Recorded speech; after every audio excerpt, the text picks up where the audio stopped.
and welcome to The Bad Show. It's another Bad Show film review discussion thing. You almost dropped out. I did. I don't know what we call this. It's not really a review because Bad movie reviews. Alright, fine. Heads up for you guys. We've decided that we can't really talk about this film without spoiling anything. So this is going to be full of spoilers. If you haven't seen the film, this isn't for you. This is just, a back and forth between us. And if you want to kind of put your oar in the comments, then please feel free to do so. We probably missed quite a lot of things and be interested to see what people's different opinions on the movie were. Yeah, Balf. What? Okay, so, just came out of cinema, just finished Avengers Endgame. Recap on the film, I guess. So, takes place after Infinity War. Everyone's dead, Dave. They're all dead. Everyone is dead, Dave. No, of course not. Well, half the people are dead. And it's kind of like the remaining people on Earth trying to sort of deal with the loss of all of their friends and family and loved ones. We get to see Clint Barton's family disappear out of nowhere during a family barbecue, which sends him a bit loopy. Right at the start of the film as well. It opens up with that. It does open with that. That is pretty savage. It kind of leads into Captain Marvel turning up and, leading the charge against Thanos to go and get the Infinity Gauntlet, only to find he's destroyed the stones, so that nobody can undo Billy Bum. Yeah. Thor gets the chop off his head. I thought it was pretty funny. Went for the head this time. There was a lot of reprising back to old gags from the previous film. They basically take out Thanos, realizing that it's all pointless. They can't actually do anything. They can't change anything. Time travel. Title sequence. Basically.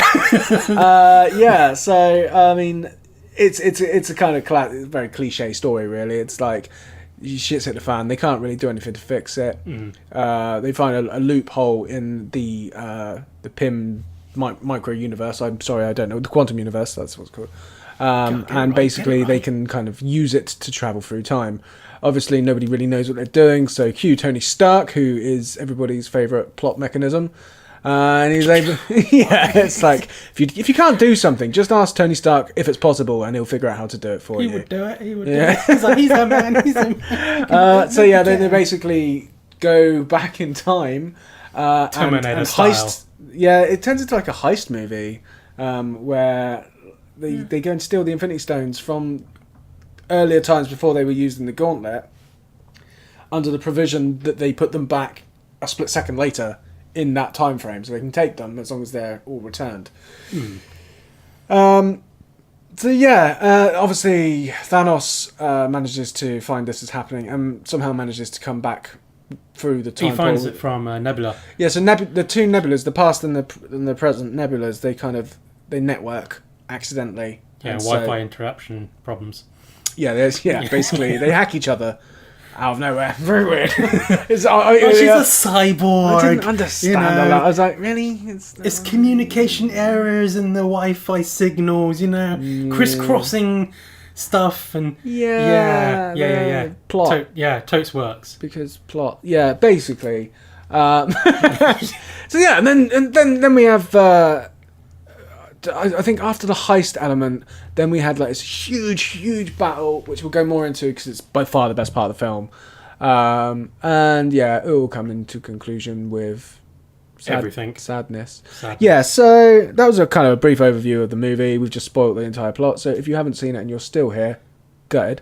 We gave you enough warnings to fuck off, so there you go. Okay, so let's have a little bit of a discussion about like what we thought of the film, Derp. Yes, Balf.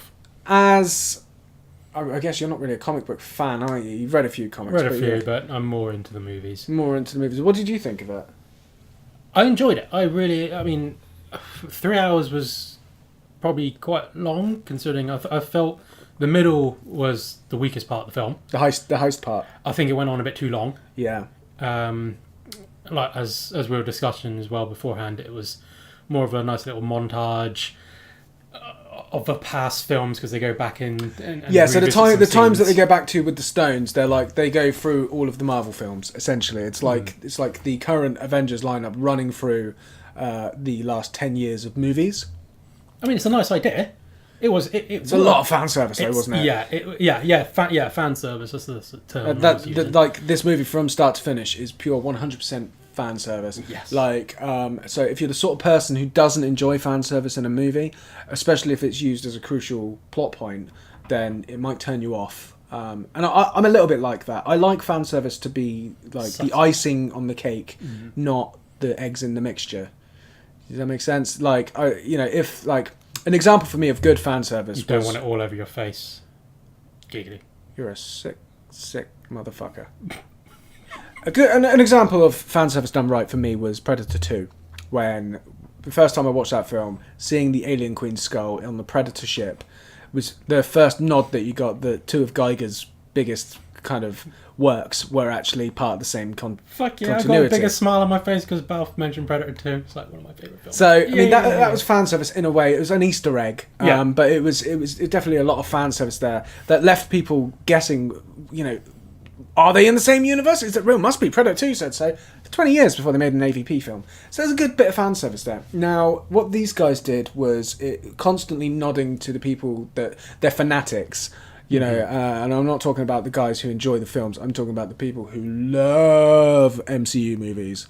Because they're each little bit they're going to go, oh, that was from the previous film, and oh, yeah, that bit there, and they'll go off and they'll make their little theories about what was going on during this time period or whatever. So a little bit too much fan service for my liking, especially during the sort of the heist part. Yeah, it went on. That was definitely the weaker part of the movie. It was nice in areas where they recreated the scenes. They actually did reshoot elements of the film and things like that and superimpose. It was well done, but I just felt it was done a bit too much. There's certainly something to be said for the Russo brothers is that you can't knock their directing. No. The way that the shots were shot, they're really, really good. And it probably sounds like I didn't enjoy the movie. That's not what I'm getting at all. But just trying to go through it with a critical eye and not just buy into this kind of Marvel mania that everyone's got where every Marvel film has to be a 9 out of 10, 10 out of 10. Yeah. Do you know what I mean? It's like, yeah, there are some great movies in the Marvel universe. There are some that are just average and ordinary. And just because it's got MCU stamped on it it's not a guaranteed seal of quality. No. So yeah, this is the biggest movie of the decade. There is no two throws about that. The fact that this is the first time we've struggled to get tickets for any movie ever. Yes. Yeah.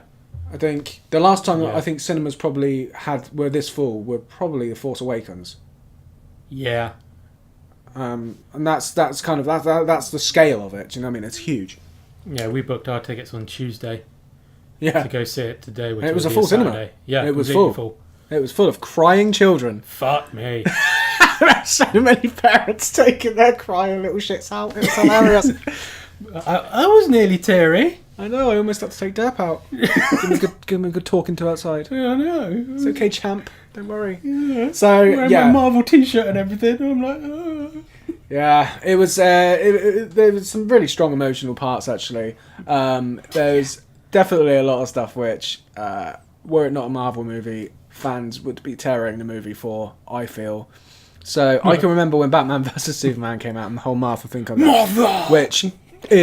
Which was laughable. There is the argument that it's, why did you say that name? It's trying to show the PTSD that Batman's got and all the rest of it. But let's be honest. But without saying that. The way, it doesn't actually say that. It was a silly moment in a movie. But the same people that mocked that will tolerate what happens in this film, which is when Captain America, he's fighting himself. Young Captain America comes across like modern Captain America and thinks that he's a Hydra agent or Loki.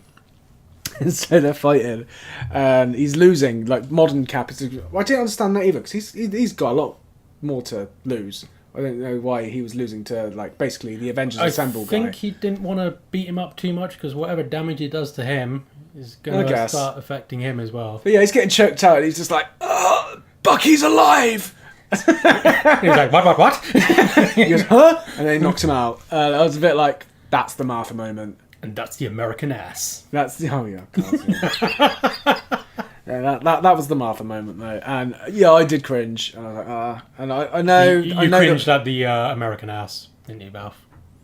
I quite like the American ass actually. If I'm being honest. Giggity. No, basically, I found that like it was almost like Marvel parodying DC, but doing it seriously, not realizing they were doing it. But yeah, the MCU fans, like fanatics, will basically defend that, and they're probably leaving dislikes on our video right now. I don't care. Fuck off. They can do what they like. I suppose They're NPCs. Yeah. So anyway. So the heist part of the movie was really, really long, and just a little bit too kind of fan servicey for me.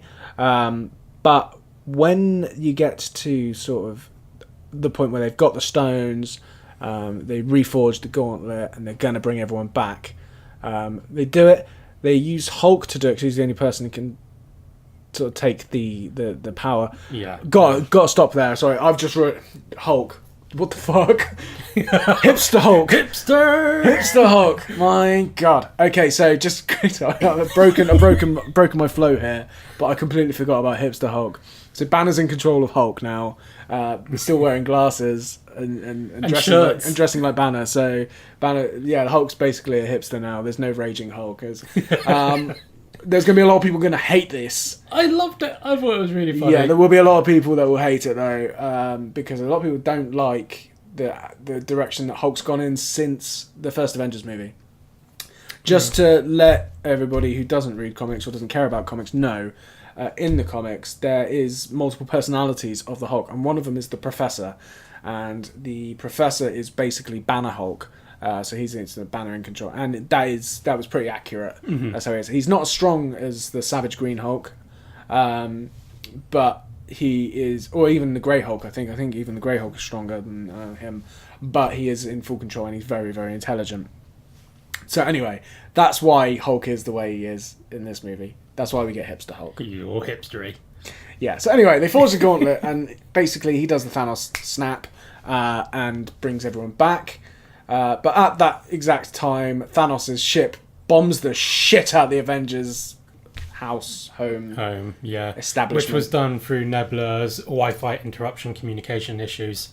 The younger Nebula came back instead of the good Nebula, and then she managed to teleport Thanos' ship smashing through the ground, which was pretty cool. Yeah. That was pretty fucking So when cool. Thanos basically bombards the fuck out of the Avengers, quite literally. Yeah. Not just like, a little missile here, a little missile there, a little laser here. No, like, kablamo, smash. Yeah. Laid waste. Pretty much laid waste to it. But by this time, they've already brought everyone back to life. Yes. So we know that everyone's alive. We don't know where they are. Mm-hmm. And so there's like a bit of a fight ensues between sort of Cap, Iron Man, and Thor against Thanos. Oh yeah. And if there's any fans of Ninja Scroll listening, then you know the first boss that he comes across in that, the guy with the glaive, and he throws it. That's basically what Thanos is. Yeah. The big guy with the glaive. It literally. It made the same noises and everything. Yeah. Brilliant. But yeah, no. Straight away it took me to Ninja Scroll. I thought it was pretty well done. The fight that ensues starts with them, and Thor's basically about to get killed by Thanos, and we see Mjolnir basically appear. By the way, Thor steals Mjolnir from his younger self when he goes back in time. And he sees his mammy. Yeah. Which So was just that's why he's got Mjolnir. So anyway, you see Mjolnir lift off the ground, and I assumed it was flying. The way that it's shot, it looks like Thor's called the hammer to come and help him. Yeah, well, that's what they wanted you to think. That's definitely what they wanted. Yeah.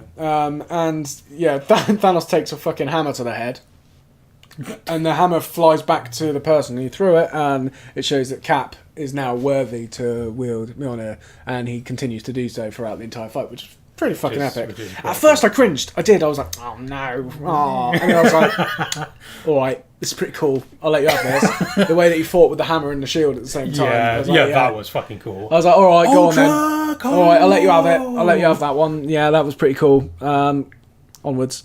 But what was stupid though is the lightning from it. Yeah, he was able to call lightning and wield it, and the whole point I thought was that Thor's the god of lightning, and that the hammer was not his power, was it? That was kind of the whole lesson he learned in Ragnarok. Yeah, is that it was just a conduit to help him harness his power. Just a tool. Yeah, exactly. The Cap shooting lightning bolts like he's the new god of thunder, left, right, centre was a bit weird. Which was a bit weird, but it didn't do it for too long. It was kind of like him just like standing up to Thanos, doing all right, and then Thanos is going, "No, you're my bitch." Just fucking wrecked him.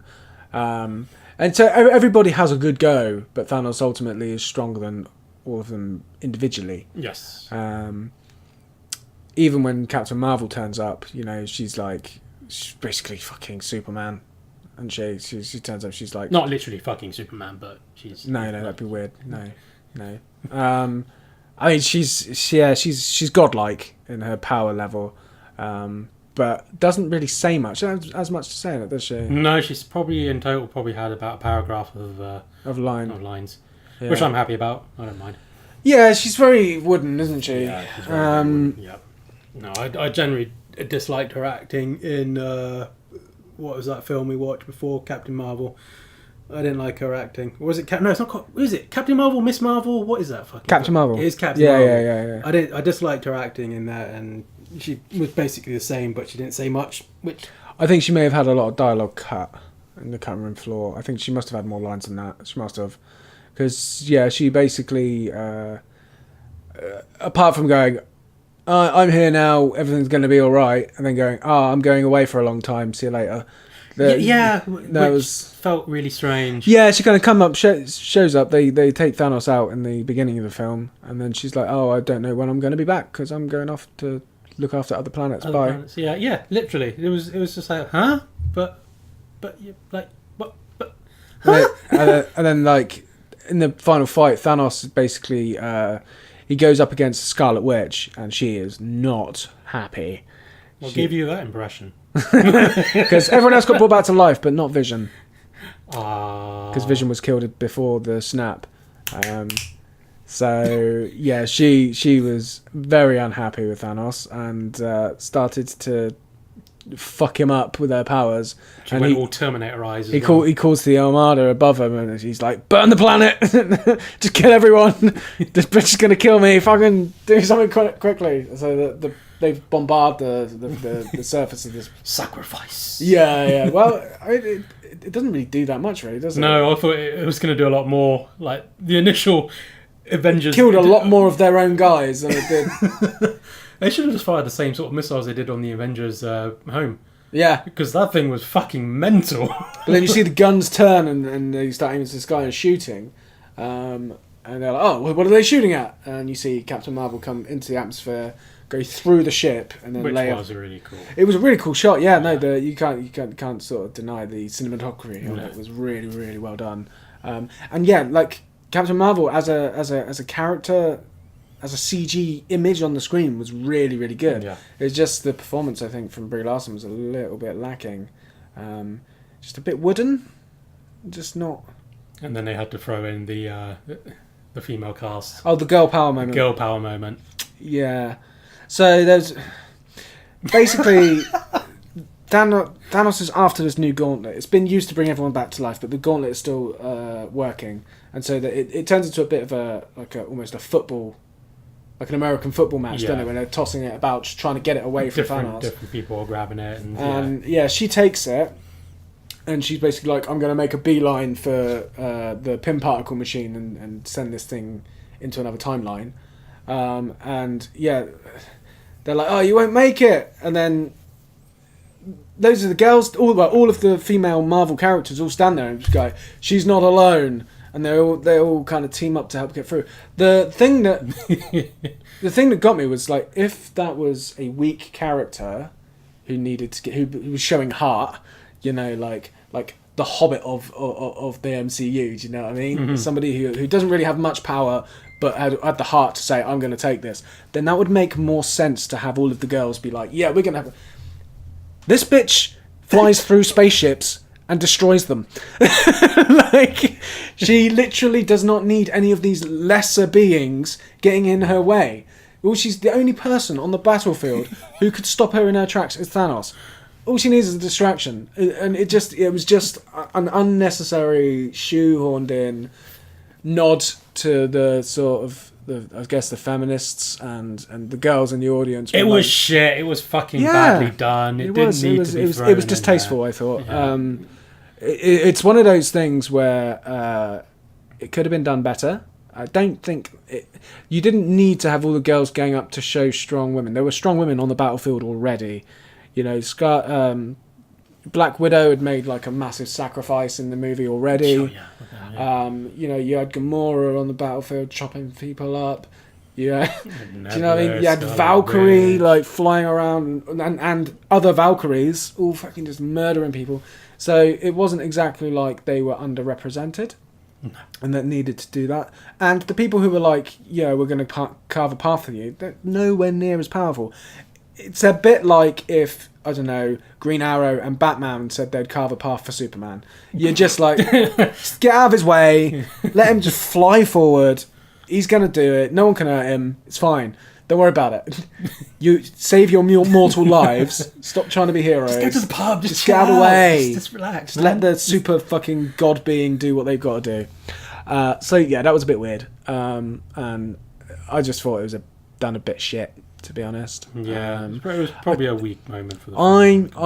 I'm definitely pro equality in movies, and I like seeing underrepresented actor types get the work they deserve. However, I'm really against political checkboxes. So Marvel seem to be doing quite Marvel, yeah, Disney are very, very keen to shoehorn this into a lot of their movies, and I find it's not organic. And so, yeah, it doesn't ruin the movie, but for me, it was just like, oh, really? It's a memorable thing, and that's enough to, yeah, you know. On the other side of that, I am a white male, so, you know, it's not for me. Brown male. Yeah, well, they weren't representing you really, were they? No. But yeah, it's not aimed at me. Maybe if you're a girl and you went to the film and saw that, did that make you feel sort of anything? Or was that, or did you know, how yeah, in the comments, I'd be well interested to know if that resonated with you, or whether, you know, you also felt that was a little bit of a cheap trying to get brownie points, essentially. Going, look, equality. So yeah, battle ensues though. Captain Marvel turns up. I mean, like, yeah, her fight with Thanos is pretty good. I'm glad to see she didn't just turn up and fucking just whoop him. Yeah, I would have been one-shotting. Yeah, I would have been pretty annoyed. In fact, Thanos fucks her up. He removes the Power Stone from the gauntlet, which was so fucking cool. Holds it in his hand and just smashes her, and that's what she's done. Like, yeah, she's like, she's fucking in another country somewhere. Like, she fucking flew. Yeah, and so basically the fight between sort of Thanos and all of the Avengers. You've got to take your hats off to the Russo brothers. They literally they have this like really epic moment prior to the fight we're actually talking about here. We're jumping around all over the place. I'm sorry, guys, but it's like Cap by himself, Iron Man's down, Thor's down, no one's about. And he's just stood there. I almost thought he was going to say... It was a proper Rambo 3 moment where all the military were there and Rambo was just there on his own. It's like, well, yeah, that's it. He's the last man standing. And then Thanos has got his armies coming out, and there's just like all of the monsters you've seen across all of the films. The Chitauri are there, and you know, Cap still just stood there, and he's barely able to stand. I was almost thought he was going to be like, I can do this all day. Yeah, you know, they'd already cracked that line twice in the film, so I guess it was 3 times would have been too much. Yeah. And then you see like strangers, portals start opening, and the first one is Falcon, and he's like on your left, which is obviously a hark back to is it Winter Soldier? No.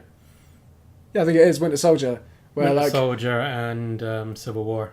Yeah, well, it's the whole thing where Falcon's out running and Steve just laps him He's like, on your left, on your left. Yeah. So like, it was a nice little homage to that. As I say, this film is pure fan service. Like literally, if they can hark back to any old jokes, any old gags, they do. Yeah. If they can recreate scenes or even have them switched, they do it. It's all very cleverly put together, and if you are a Marvel fan, MCU fan especially, then you'll love it, definitely. Yeah, that scene was fucking mental though. What with all the portals opening? The portals opening, every single MCU character, like not just the big heroes, but like fucking everyone. Yeah, like the Wakandan soldiers, the mages that study under Strange, like. Just everybody. Yeah. Just everybody. The Valkyrie, Guardians, like... Fuck me. Yeah, it's incomprehensible like, how big scale it really is. And it's freaking huge. And then, as soon as they all came, I was waiting for it. I was like, he's got to say Avengers Assemble. He's got to. He's got to. And then, yeah, it's just like, he got like hundreds of these like MCU characters, and then he does. He's like, Avengers! Assemble! It's just like, yeah, shit kicks off. It's a massive epic fight scene, and to be honest, even if you don't like the rest of the film, it's worth watching just for the fight scene. Yeah, that fight scene was fucking spectacular. Yeah. Absolutely fantastic. They managed to somehow get out of doing something which all superhero films seem to do, and I find it cheap, where they have just debris flying around. Yeah, just CG debris just flying around all over the place. The X-Men movies are terrible for it. Where it's just like to try and give the impression that, you know, there's all this stuff going on, but realistically, you've got a cycle of 5 or 6 things just going on over and over. They didn't Michael Bay the shit out of it. No, like all of the combat, you could like. I was actually like. You could follow everything. I was looking around the screen, looking at all the little things going on in the background, all the subtle, and yeah, it was fantastic. Like keep an eye on SpiderMan through the movie. That's what I'd say. Yeah, because he's in the background a lot, but you can see him like doing loads of shit, and swinging about, webbing stuff up. Fucking love Tom Holland as Spider-Man. I've got to say it. Yeah, really good. He's awesome. So movie comes to a close. We lose a few Avengers. Yeah, we lose a few, and then we lose a really, really powerful one. Not in terms of strength, but in terms of the character. The character. Yeah, so we do lose Tony Stark. He does die. The MCU started with Tony Stark, and Endgame. And yeah, it's pretty much referring to the Tony Stark cycle, aren't they? He basically manages to steal the Infinity Stones back off Thanos at the last minute and manages to wipe out Thanos and his armies. But he's not powerful enough to wield the stones, so they kill him. He does the click. Yeah. He does his own click. He doesn't physically fight. And that was when all of the children in the cinema... Like, we went to see this, bear in mind, we're recording this on a Saturday afternoon. We were in the cinema at, 10? Yeah. 10 in the morning? So this is prime time for children, Saturday morning. And there was kids crying. Like, sniffling and... yeah, parents were taking their kids out of the cinema. Beth nearly had to take me out. I was... My lips were like flapping and I was like, oh my god. It was a powerful scene, man. It was, to be honest, that was the only time... Because there's a couple of moments like that where they try and make you feel feelings. That was the only time that I actually did feel it. That was the one because, you know, it started with Robert Downey Jr. as Tony Stark. And, you know, he's been the poster boy now for 10 years. Yes. I just don't think there's any more room in his bank account. Well, we were discussing this as well when we were having food. Chiquitos, by the way. Yeah, it was really nice. It started with him, now it's ended with him. And it's like, everything's ending now because it's the whole Disney takeover properly now. Yeah, so, I mean, they've kind of covered a lot of the main comic book story arcs. And now we're into... Disney Falcon's taken over as Captain America. Yes. I wouldn't be surprised if Jane Foster turns up and takes over as Lady Thor. There's a whole bunch of this stuff, and so that's going to be quite hard to watch for me, I think, because some people like the MCU because they like movies. They like action movies, and so they got into that, and it's something they can follow as an ongoing story. For me, it's very different. It's because it's a movie adaptation of comics that I grew up reading. So I'm already invested in these characters and these stories. And I don't think that magic will be there with the stories going forward. Not just because I didn't know them, but I didn't enjoy them. The direction that Disney took Marvel Comics in. Like, comic books these days, I'm a DC boy through and through because I just find, like, I mean, Marvel smash DC in the cinema. They do. Yeah. You know, even the most hardcore DC fan has to admit that. But in the comics and the animations... Oh, yeah, animations, fuck me, yeah. DC fucking kill it. Absolutely kill it. So, yeah, like, I don't know. Maybe I'm wrong, maybe they'll readapt. What I think we're going to get going forward... Total reboot. Yeah, I think there will be a total reboot. Not yet. I reckon we might still get another 5 years of MCU, where we'll get, like, as I say, the Disney comic adaptations. But I think eventually, because they've said they will bring in the X-Men in eventually, and I think once they secure all the rights properly, they'll get the Fantastic Four in there, Deadpool. And so what I think they will do is a full reboot, completely recast the entire MCU, and then do a full massive universe with the X-Men, the Fantastic Four, Galactus, Silver Surfer, all of that. The Fantastic Four part will be probably a lot trickier because that's Sony. Yeah. But then so is Spider-Man. Yeah, but they've got him on loan, haven't they? It's not so much on loan. Not loan, but no, it's a contract they've got where they basically they're helping Sony make their movies. So they basically, it's kind of you get to, it's a leasing, I guess. Yeah, it's a leasing in return for, you know, whatever. But I think if they manage to secure it for Spider-Man, I don't see it being a problem doing it for Fantastic Four as well. And to be honest, if they're going to reboot it, they will want to do it properly. You know? Oh, what was wrong with the Fantastic Four films, Balf?